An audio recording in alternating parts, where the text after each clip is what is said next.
નવરાત્રીના 7મા દિવસે પૂજાતા માતાજીના આ સ્વરૂપને કાલરાત્રિનું સ્વરૂપ માનવામાં આવે છે। આ સ્વરૂપ ખૂબ જ ભયંકર હતું। તેને કાળી કાયા, વિશાળ વાળ, રક્તચક્ષુ આંખો તેમજ તે પોતાના તેજથી અંધકારને પણ દૂર કરી શકતા હતા।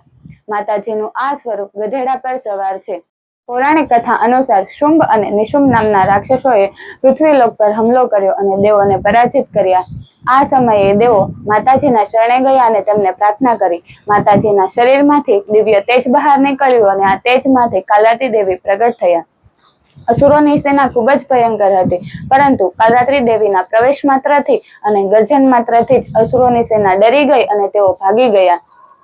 પરંતુ અસુરોની આ સેનામાં એક રક્તબીજ નામનો અસુર પણ હાજર હતો।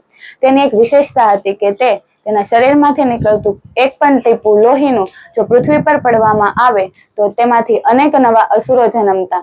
આ વખતે માતાજી ડર્યા નહીં અને હાર્યા નહીં, પરંતુ અસુરની આ શક્તિને દૂર કરવાની શરૂઆત કરી।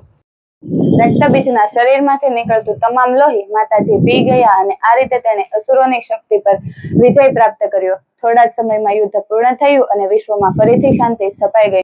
માતાજીનું આ સ્વરૂપ આપણને શીખવે છે કે ભયને દૂર કરવા માટે હિંમત અને વિશ્વાસની જરૂર છે।